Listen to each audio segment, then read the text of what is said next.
So let us go back again. The first one. What is suffering? Birth, right? Birth is suffering, and then aging is suffering, and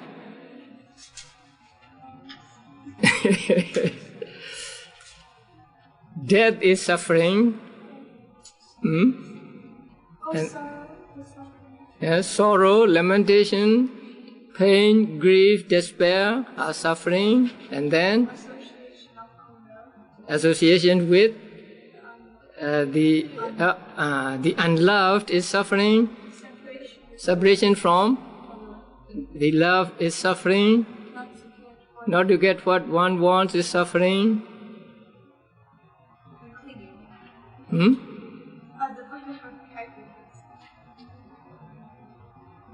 What is next? The 5 aggregates of clinging are suffering. So now you understand why they are called suffering. And the 2 levels of the understanding of dukkha. And also the translation of dukkha as suffering is not adequate. Because dukkha means more than suffering, right? So, what is the mark of dukkha? It's constantly oppressed by arising and disappearing. Very good. So if you want to see dukkha, you must see that. The constant oppression by arising and disappearing. So can you point out anything in the world which just arises and does not disappear? No. Even the buildings, they may stand for 100 years or 200 years, and then in the end, they will disappear. They will become old, and then they will have to be demolished. So there is not a single thing in the world that has only the beginning and not the end. Since everything has beginning and an end, we say everything is oppressed by the arising and disappearing. So there is no gap between the arising and disappearing. No break. That is why they say constant oppression by arising and disappearing. Now here, in passing, I want to tell you about the word sankhara. Are you familiar with the word sankhara? Maybe in some of my talks I may have explained it. You want to hear it again? Now, whenever you find the word sankhara in Pali, you should be very careful, because it can mean 2 things. One is opposite of the other. So sankhara can mean something that produces, and it can also mean something that is produced. So the first meaning is the active meaning, and the second is passive meaning. So both the producer and what is produced can be called sankhara in Pali. And that makes the understanding of the word sankhara more difficult. Because whenever you find the word sankhara, you have to find out, you have to know in what sense it is used, whether it is used in the active sense or in the passive sense. And that is why also the word sankhara cannot be translated by just one word or just one or a group of words. Sometimes people say sankhara as volitional activities. Then you cannot use this translation, volitional activities, for every every sankhara you find in the books. Sometimes sankhara means something that produces, and sometimes it means something that is produced. So you should understand what meaning is required in a given context. Now, if you're familiar with the dependent origination, there is a saying, avijja paccaya sankhara. Dependent upon avijja, ignorance, sankharas arise. That is one sentence in dependent origination. So you find the word sankhara there. The word sankhara there should be understood in the active sense. Sankhara means those that produce some other thing. So there the sankhara means karma. Avijja paccaya sankhara. Because there is ignorance, we do kusala karma or akusala karma. We do good deeds or bad deeds because we have ignorance. But sabbi sankhara anicca. Now that is another saying. Sabbi sankhara anicca. All sankharas are impermanent. Now in that sentence, sankhara is to be understood in the passive sense. Here all sankhara means all those that are produced or that are conditioned. So all those that are conditioned are impermanent. So there you cannot translate sankhara as volitional activities. If you translate the sankhara there as volitional activities, you are wrong. So you have to be very careful about the word sankhara. And then there is the word sankhara khanda. Among the five aggregates, the fourth aggregate is called sankhara aggregate. So there also the word sankhara is to be understood in the active sense. Something that produces or that conditions. And in Pali, the word sankhara is used in plural, or almost always in plural. Now, the five aggregates. The first aggregate is rupa aggregate. Metta, so it is not difficult to understand metta aggregate. Now, the second aggregate is feeling aggregate. That means you have feeling in your mind. You suppose you have pain in the body, and you experience that pain with your mind. And in your mind there is a mental state called feeling. So that feeling can be sometimes pleasurable feeling, sometimes displeasurable feeling, and sometimes neutral feeling. Sometimes you are happy, sometimes you are sad, sometimes you are neither happy nor sad. So these three kinds of feeling are called feeling aggregate. So every time you experience an object, there is this feeling.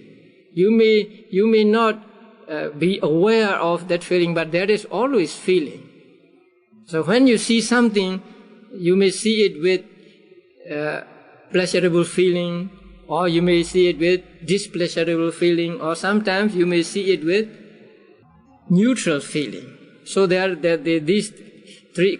at least these three kinds of feeling, and they are called feeling aggregate. And then the next one is perception. Now that is difficult to understand. Now what is perception? What is perception? So here the word sanya, now in the Pali word sanya means making a mark. Now you may have seen carpenters building a house or making things like this table and so on. And then they make marks on the wood, on the timber, right? So this part is to be cut off, or this part is to be taken, or this part is to be used as a foot or as a boat, and so on. So they make marks on the timber, and these help them to remember or to recognize when they see it later. In the same way, whenever we experience an object, our mind makes a mark of that object. Now that is why when we experience it again, we are able to recognize it. Suppose you see a man or a woman.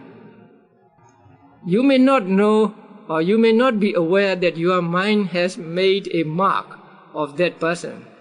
But your mind has made a mark. And so when you see him or her later, you recognize that person. Or it is he or it is she that I saw a few days ago or a month ago, and so on. So that kind of making mark is what is called sanya, perception aggregate. That sanya can be a correct sanya or incorrect or wrong sanya. And on that sanya, we base our actions. That is why it is important to get a correct sanya with regard to the objects we observe. Sometimes, let's say in the evening when it is a little dark, you see a robe and then you think it is a snake. Right? That means you have made the wrong sanya there. So you think it is a snake, and you may shout and you may run away from it. You are very afraid because you think it is a snake, right? But it is not really a snake, it is a robe. But you have made a wrong sanya, your mind has made a wrong sanya, and so you act accordingly. So it is important that we need to have right sanya. So that sanya is translated as in English as perception. So whenever you find the word perception aggregate, please understand that it means making a mark. Making a mark for recognition later. And then sankhara aggregate. Now sankhara aggregate means a group of mental states headed by volition. You know volition, right? Volition is the translation of the Pali word cetana. It is a mental state that encourages you to do something, that pushes you to do something. So that mental state is called volition or cetana. And it is present with every type of consciousness. It is compared to a monitor in a class. I don't know whether that what is still used. When I was young, we have a class, and one pupil is called a monitor. So he is a leader of the other pupils. So that kind of person works for himself as well as encourages others to do their work. So Cetana is like that. Cetana always encourages other mental factors to do their own function, and at the same time it does its own function. So that mental state is called in Pali Cetana or volition, and that is also called a sankhara. So the mental states that are headed by Cetana are called sankhara aggregate. And there are altogether 50 mental states that we call sankhara aggregate. So you can read about the aggregates in that big book also, not here. you have to go to another chapter. So the last one is called consciousness aggregate. Consciousness, this word also is not accurate, but we have to stay with it because we do not know any other better word for the Pali word citta or vijnana. But here consciousness means just the awareness of the object. And it is said that consciousness is always with us, all through our lives. So from the moment of conception until the moment of death, there is consciousness. When a person has fainted, you say this person is unconscious. Sometimes people became unconscious in an accident or when they have disease, right? Although they are said to be unconscious according to popular usage, according to Abhidhamma, they are with consciousness, even when they are said to be unconscious. So even when you are asleep, there is consciousness or mental activity going on. You are not without consciousness when you are asleep. So that awareness of the object is what is called vijnana or citta in Pali. And that vijnana or citta is always accompanied by other mental states. The feeling mental state, perception mental state, and sankhara mental states. So consciousness is always accompanied by the other mental states. So in one experience of seeing, we can see all five aggregates. So when you see something, the something you see is meta aggregate, right? Suppose you see a flower. The flower you see is meta aggregate. And you have the eyes. So the eyes are also, what are the eyes? Mind or meta? Meta. So the eyes are also meta. And then you see the rose, and there is a seeing in your mind. That seeing is consciousness aggregate. And while you see the rose, you may have the feeling, pleasurable feeling, or maybe unpleasurable feeling if you don't like roses, or neutral feeling. So there is a feeling also when you see the rose. And along with it, your mind makes a mark of that rose. Oh, this is a rose or something like that. And also, there are other mental states arising with that consciousness regarding the rose. Say the cetana, encouraging or telling other mental states do their own function and so on. Let us say you like the rose and you are attached to it, so there is attachment. Or you don't like it and you have dosa, you have anger or ill will for the rose, and so there is dosa. So all these are called sankhara aggregates. So in one experience of seeing, we can understand these five aggregates. So actually, in order to understand the five aggregates, you don't have to go to a book. You find all five aggregates in yourself. So at every moment of seeing, hearing, and so on, there are all these five aggregates going on and on. So these are the five aggregates. Now you understand the five aggregates? You remember them? Okay. Number one aggregate, meta aggregate. Number two, feeling aggregate. Number three, perception. Number four, Sankhara aggregate, and number 5, consciousness aggregate.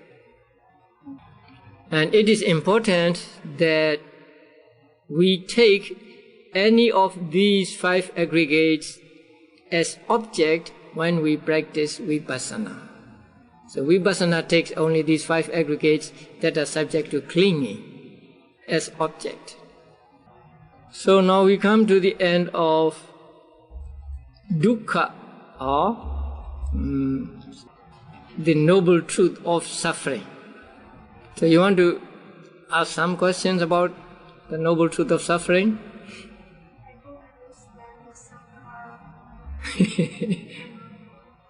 Now, number 4 is a group of 50 mental states. One of these 50 mental states is in English volition and in Pali cetana. C-E-T-A-N-A. And that cetana is also called sankhara, because it conditions other mental states, or it helps other mental states to do their own function.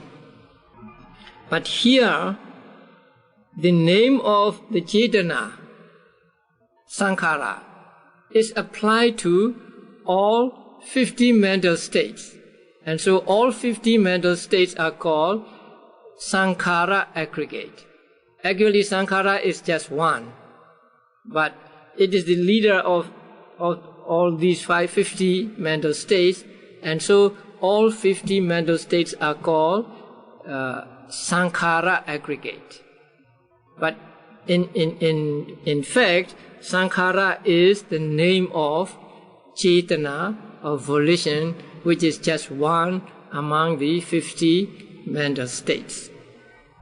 Now you understand? Any more questions? No? Okay. In order to understand the first noble truth in depth, what must you do? So is reading books enough? No. Listening to talks enough? No. So you have to see it for yourself, right? So in order to see it for yourself, you have to practice, because this kind of understanding cannot be borrowed from any other person. I cannot transfer it to you, and you cannot transfer it to me. You have to do your own, you have to make your own effort, and I have to make my own effort. So that is one aspect of Buddha's teachings. Buddha's teachings actually cannot be transferred to another person. I cannot give my samadhi to you, right? You cannot give your samadhi to me. What I can do is give you instructions how to get samadhi, right? Because samadhi is in your mind, and I cannot enter in your mind and then make samadhi there. So in Buddha's teachings, we have to rely on ourselves for understanding, for the true understanding of, say here, the noble truth of suffering. And the noble truth of suffering can be understood only when we practice Vipassana meditation. We may think that we understand noble truth by reading books and listening to talks, but still our understanding is not enough, or not deep enough. So we have to understand it deeply, so that even what are called pleasures in the world, we understand them as dukkha, or suffering.